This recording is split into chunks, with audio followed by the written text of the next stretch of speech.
Hey, welcome back to another episode of the She's Making an Impact podcast. I'm your host, Rachel Ngom. We got another bonus episode for you this week. I love it. So we had Brad Bizjack on last week and he talked about his success GPS. I highly suggest you listen to that episode after you listen to this one because it was really good. He dropped so many value bombs. Today we'll be talking about confidence and imposter syndrome and identity to help you actually take massive action and break through to your next level. If you don't know Brad, he's amazing. Worked with Brendan Burchard, has worked with thousands and thousands of entrepreneurs, helping them become more successful and enjoy the process. Brad, hello, welcome back. Hello, my friend. How are you doing today? Amazing. Let's dive in because I know we got some good stuff to talk about. So talk to us. Confidence. When we're lacking confidence in our business, how do we get over that and actually show up more confidently? Oh, I love this question so much. And this is actually super important because if 100%. You listen to the episode from before, we talked about success GPS and this idea of getting where you want to go faster and how to do that. The challenge that a lot of people face is right when they make a decision to do that, there's all these voices of, I don't have the confidence, I feeling like an imposter, they're going to find out that I'm not actually very successful, or maybe there's a piece of us that's tied to the past. And so let's talk about confidence for a second, because confidence is something that a lot of people say they don't have when in fact they've already had it. And so this confidence is such an interesting topic because it's used easily as an excuse. When in reality, confidence is a state of mind. Yeah. It's not something that you get or graduate to. So the example I always like to give is I ask my audience a lot, have you ever pushed out a kid? And yes, without drugs, all natural, not by choice. They did not. I'm like, the baby's coming. Hello, you got to push me up to labor and delivery. And they took their sweet time. And before you know it, they're like, nope, it's too late for an epidural. Boom, baby's here. No drugs for Rachel. Just Nope. Well, this is great then, because in that moment, you had to be confident. You had to make a choice that I'm going to find a way or make the way. And you're going to do everything you can to make it happen. That was an internal state, a choice in the moment. And every single person listening to this, whether you've had kids or not, there have been moments in your life when you have had to choose to be confident before. And once you activate that confidence, what happens is you activate what's called the confidence competence loop. Because you take an action, and then what happens is through that action, you either succeed or fail based on what you wanted to, based on hitting your goal. And then you will gain competence and education and learning from that action. When you have more competence, then your internal state changes because the meaning you have associated with that action changes and you have more confidence. But the question then becomes, okay, that makes sense, Brad, but how do I get the confidence to act to begin with? How did they get the confidence to just take that leap of faith and trust that it's going to work out and go for it? And in order to do that, we need to reframe what confidence means. What most people say is confidence is something that's earned. Confidence comes through consistency over time. No, in my opinion, confidence is an internal state that you have that's based on your relationship with the future. That's what confidence is. It's an internal state you have based on your relationship with the future. So for example, in your business, what you'll do a lot of the times is, let's say you're sending a prospecting message or a sales call or clicking play on that funnel, right? And you're activating all of these things to make it happen. Well, how you view the end result impacts how much confidence you have now. If your focus is on what are they going to think of me, or how is this going to go, or what if I don't make enough money to pay my bills? Well, you'll notice a couple of things. Number one is the focus is all on you and the result, meaning the money you make, how the funnel goes, whatever it is. And so your relationship with the future is doubting the future. So your confidence in the present moment is lacking. But when you just pause for a moment and close your eyes and imagine, let's say your ideal client, imagine their life changing. Imagine them, let's say you sell a health and fitness product. running around with their kids in the backyard, right? And enjoying that, just building a beautiful life with their family. Or maybe your client is another entrepreneur and you're helping them to build their dream business, a 7-figure business, serving people all over the world, and what that would feel like for them to wake up and look in the mirror and feel so powerful and so strong. When you focus on service to others and how it's going to change their life, you're not worried about you. You're not even worried about the result as much. You're focused on how you can serve, and you instantly have more confidence. So if we want more confidence, we need to change how we are viewing the future based on the situation we're trying to create. So meaning the funnel, the business, whatever it is. What is your meaning you are giving that thing in the future? And if you shift that to a mindset of service and possibility instead of selfishness and money or outcome, you'll instantly feel more confident. Does that make sense? Absolutely. I love it. Yeah, I think that's super, super important if people want to actually go to where they want to go. It's one of the biggest blocks in success, saying, I don't have the confidence. But what also comes with that is, let's say they muster up the courage and the confidence to go after the big goal. Then what people typically have is this interesting fear of success masked as what they call imposter syndrome, right? If this goes well, are they going to find out that I'm not actually that successful? Right? If I am selling a product about how to make more money and they find out that I'm still in debt, they're going to find out about me, right? It's this feeling of imposter syndrome. And I have really, really, really good news for everyone here. Imposter syndrome is not a medical diagnosis. Nope. Who made it up and passed it off as like, you have this syndrome now. You have this syndrome. This is who you are. This is what you deal with. This is what's wrong with you. It has a name now. It has a name, and it's an escape. It is an escape for what you fear, which is taking responsibility for your life. It gives you something to blame. Yep. That's what imposter, quote unquote, syndrome does. Yep. And so we need to realize, number one, it's just avoiding what we fear. Number two, it's not a medical diagnosis. And number three, what it really is self-doubt. And self-doubt, by the way, newsflash, means that you are a normal human being. Yep. And what that means is every single person on earth has imposter syndrome, if that's your label of it. Yep. So it's no longer a way out. We can no longer look at it saying, well, I doubt myself. I doubt it, because everyone does. So we can't use it as an excuse anymore. Even Brendan Burchard doubts himself. Even James Wedmore doubts himself. I doubt myself. Rachel doubts herself from time to time. We all doubt ourselves with certain things, which means we all have imposter syndrome. So it's not a diagnosis. It's just self-doubt. It means you're normal. And it's just an escape to avoid responsibility for the future. So if you are using that as your story, cut the BS and tell yourself the truth. That is my advice. Fire. Okay, so what's the truth then? What's the truth? The truth is, well, if you think about with imposter syndrome, what it really means is it's fear that we're not enough, right? Fear that we're not enough. And so what we'll do is we'll mask it with trying to be perfect and make sure everything's checked off. Fear that we're not enough is all it means. And fear that we're not enough is something that a lot of people face. Well, what that means is we're dealing with self-worth challenges. Everyone does. And worth equals love over time. It's the equation for worth. If we feel more worthy, we don't really worry that we're not enough. And so this whole idea of imposter syndrome doesn't really show up. And so how do we increase our sense of worth? Well, time is something, meaning over the course of time, we need to experience love. What most people do is they expect that love to come from external sources, validation, permission, and praise from other people. They expect their clients to tell them how great they are. They expect their mom, even though they're in their 40s, to tell them how great they are, right? They expect all of these things, their spouse to support them in every single way instead of bringing up any question. And so their feelings of love are based on the external. And so it goes up and down. There are moments of worth when their spouse writes them a love note.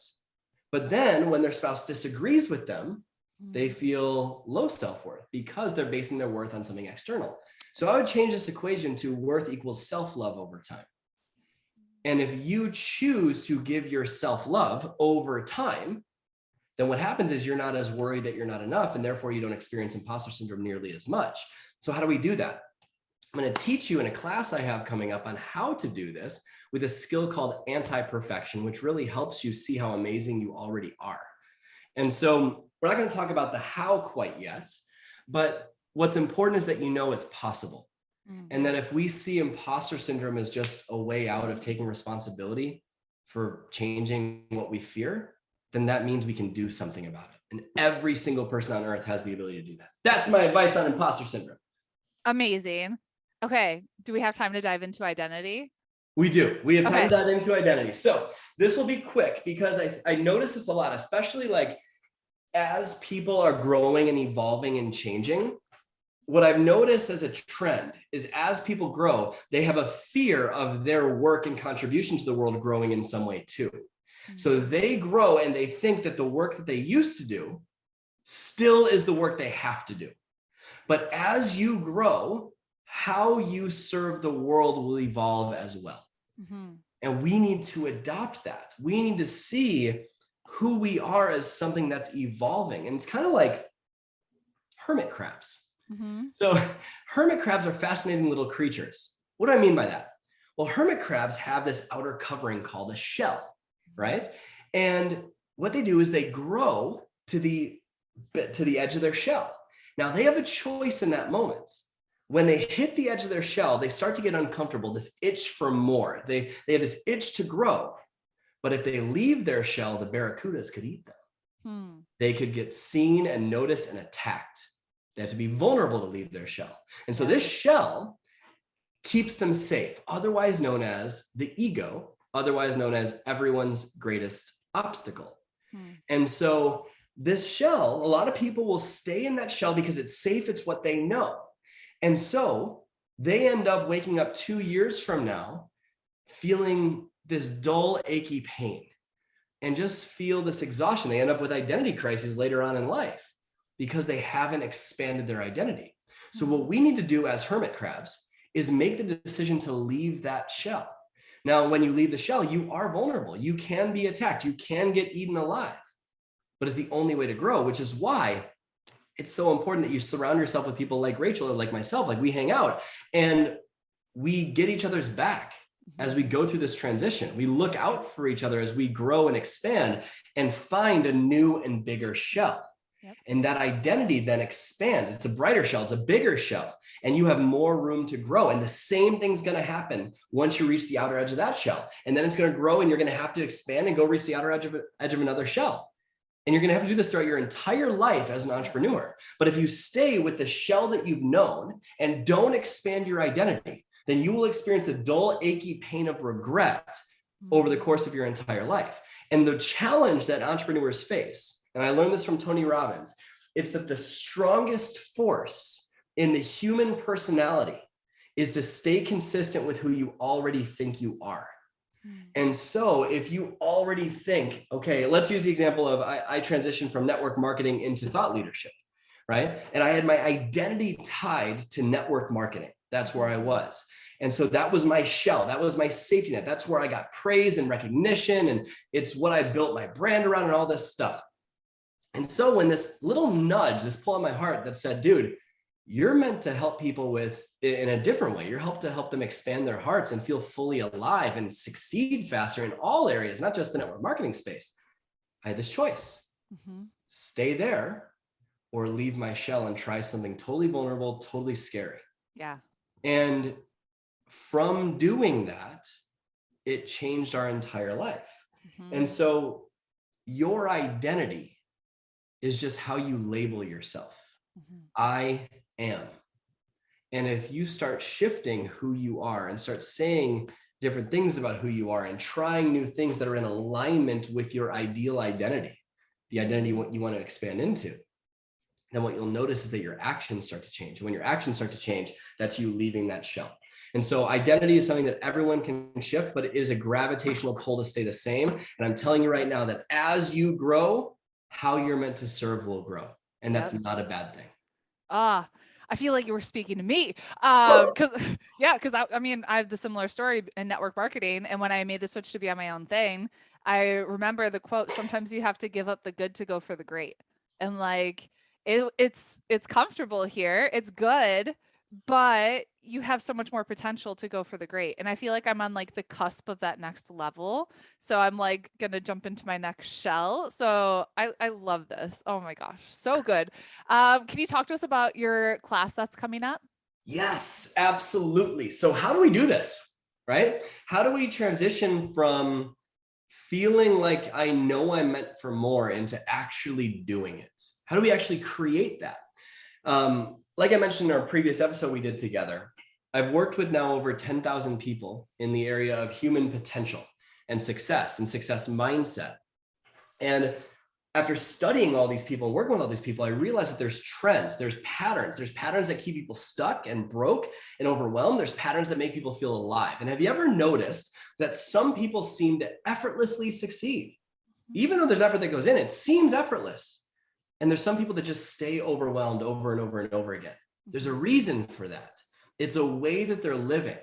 And so I started studying these people and asked myself, what makes people succeed faster? And there are some principles. There are 3 principles that I have found that help people succeed faster than all their peers. And even if you're already in our 10-day challenge that's going on right now, this is still a great class for you. So I'd recommend taking this as well, even if you're already in that 10-day challenge we talked about. If you're not in the 10-day challenge, don't worry about anything I just said. But it's an incredible way to look at success. What we cover in this program is, first of all, you're going to discover how high performers achieve their goals so much faster than all their peers and feel less stressed while doing it. But here's the key, without adding more to your plate. Most entrepreneurs think they just need to add more and more work. I'm telling you, you can do less and less and make more and more. And there's a way to do that, but it requires a specific way of thinking first.